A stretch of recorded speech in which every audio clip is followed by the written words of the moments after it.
Hello, pets. As you can see, I survived the hot mess ocean of emotion that I was yesterday. I'm here now, renewed, refreshed at 100%. Yesterday, as you know, was the season premiere of Teen Wolf. And it delivered just like I thought it would. It was just. Let's put it this way. I was like in the Sahara Desert with no water for months. That's how thirsty I was.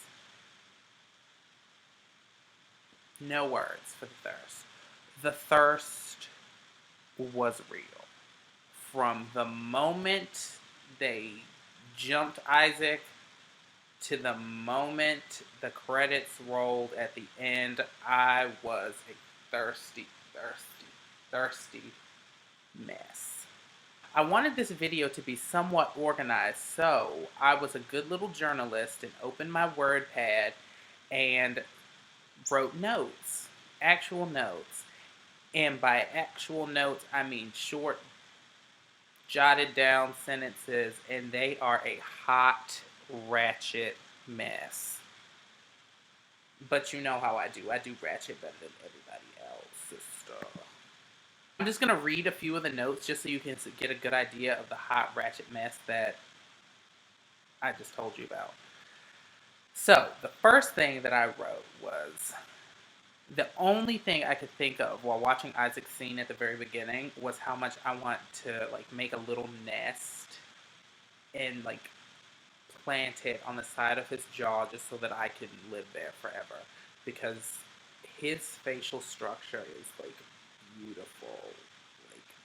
I don't even know how a human face can be so, just so many beautiful angles that I just want to just lie on and just touch and caress and feel. And it's weird because it's one of those faces that you feel like should hold a lot of shadows and be really weird looking. But no, his face holds shadows, but in the right places. They just,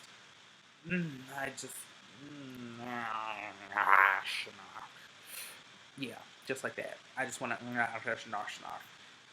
it's a thing. Trust me. Oh, Lydia.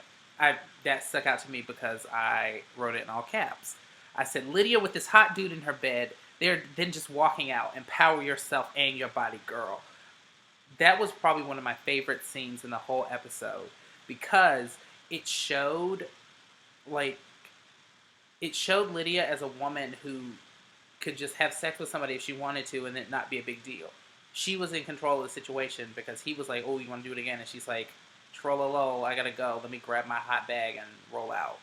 And just left him just in her bed alone. So I'm assuming her parents have already gone to work or whatever, because I can't imagine any parent being that cool where it's like, I've left the house, but I've left a half-naked man in my bed, and he's probably just gonna roll out after me. Can we talk about those twin wolves that, I don't know, fucking DNA digivolved into each other at the very beginning and turned into the Hulk wolf? This right here was all I could think of while they were morphing. I guess that's the best word for it. Digimon. Digital monsters, Digimon are the champions. Digimon, digital monsters, Digimon are the champions. When my DNA digivolved too.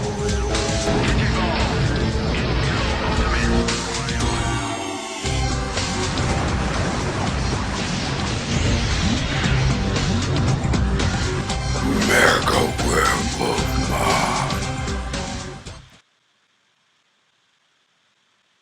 I didn't know what that was about, but I didn't like it because I don't feel like twins need to congeal into one person. It's like you already split off the same egg, you got the same face, just leave it at that. You do not need to re-assimilate into each other because that is gross and that is unnecessary. I did not need that because he got into him by like stabbing him in the spinal cord, and that just, he should be paralyzed, and I don't understand why nobody is as freaked out by that as I am. I don't know. I feel like that deer that hit Lydia's windshield, because that was too much. I recoiled away from that. I rebuked that in the name of all things holy, because I don't know. I just am not a fan of DNA digivolving into my twin brother. I don't have a twin brother, but if I did, I wouldn't want to crawl into him, because that's odd. Really odd. Super odd. Can we just talk about how Melissa is just taking everything in stride now? Like, she's pack mom, and she's just like, oh yeah, Isaac's gonna stay with us because he doesn't have anywhere else to go. And that Derek Hale's a bad influence. Like, okay, Melissa, you were almost dead last season, and now you're just like, okay, well, this is my life, and I will accept it for what it is. I'm gonna take care of all these little pups, and I'm just gonna be mom to everybody. You know what? I'll take it. I just need her to get Sheriff Stilinski and his infinite beauty on board, so then they can just be the pack parents, and then just have parties where you get kibbles and bits and milk bones, and like they can play tug of war with little pieces of rope, and it would just be cute. It would be like a big, happy Wolfie family. This sounds like an episode of Hoarders. God, I just don't know what to do with it. I do not know. Fast forwarding to the school scenes with the birds and whatnot, like, I'm already not a huge fan of birds. As a matter of fact, I hear some birds outside of my window right now, and what they need not do is come at my window with that bullshit. The main thing from that whole scene that I took away from was, what school do they go to where you don't have to silence your cell phone?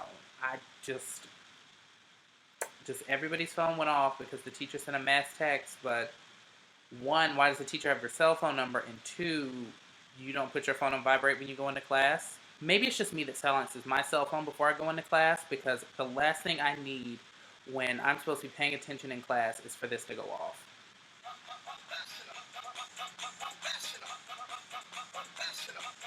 Hallelujah. Because then you were just that person whose phone is ringing and it's obnoxious, and everybody's looking around like, who is that? Then you're looking around like, I don't know whose phone that is. And then some bitch next to you is like, that's your phone. It's like, you need to fall all the way back because that has nothing to do with you. And then there's a fight, and then I'm kicked out of class, you're kicked out of class, all because I forgot to silence my cell phone. And yet none of these kids have silenced their cell phones, and not one person got slapped. I don't know. Can we also talk about how Styles, despite Lydia not checking for him at all, was so gung-ho to protect her from those birds? He'd like flying tackled on top of her to keep her from getting mauled by birds, while like the teacher and everybody else is getting picked and pecked and prodded by little bird beaks, and there's feathers everywhere, and it was just a hot mess, and it was just like, I don't even know. I also loved how Styles tried to like pick the feathers out of the teacher's hair after that whole ordeal, and she's like, no. Can you not touch me? Let's just take a second to admire all of the new beautiful faces that have shown up in Colton's absence. Like the blind guy, the beautiful Nubian queen that I'm going to call Shaniqua because I don't know her name. And before you get all in your feelings, Shaniqua is a cute name for the purpose that I'm serving by using it. So, don't get an attitude with me. Shaniqua was all over the place too. She saved Isaac. She had to deliver messages to Scott. She beat some werewolves with a broomstick. That girl, Sister Soldier, was putting in work. And then they killed her. Just like any other show, the fabulous Black Queen has to die at the end of the first episode. That better be like some spoiler shit, because I need her to come back. Because she was like the focal point of the whole episode, and like played a pretty decent role in the season finale from last year.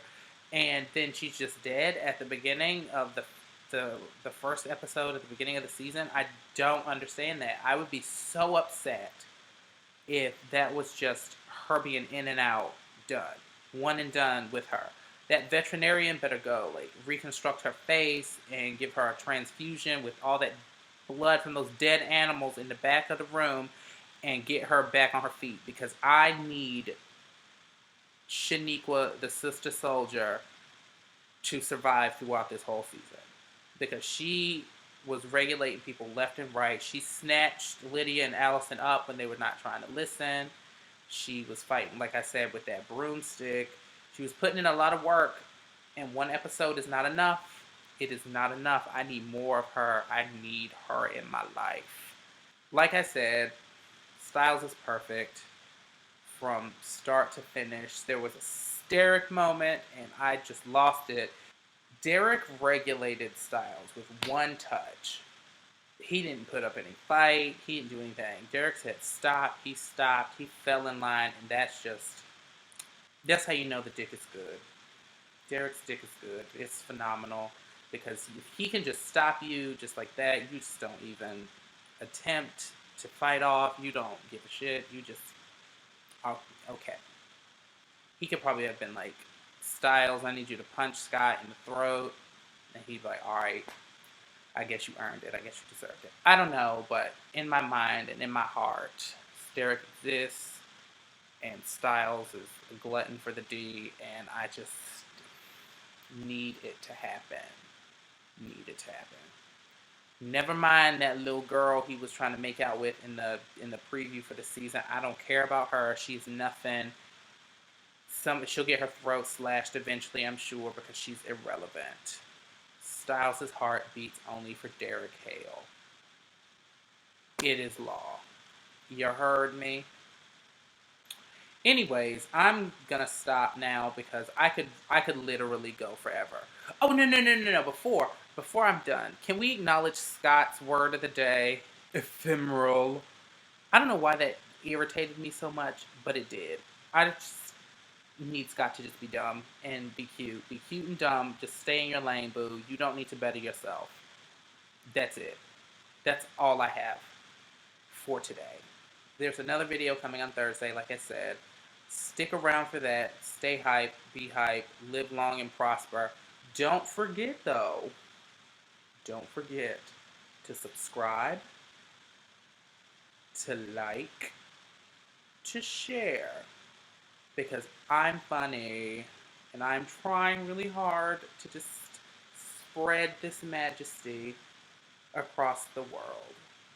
Spread love, not hate, whatever. Anyways, subscribe to me. Click on my face down there in the little corner, And that's all I have. Ta-ta for now, bro.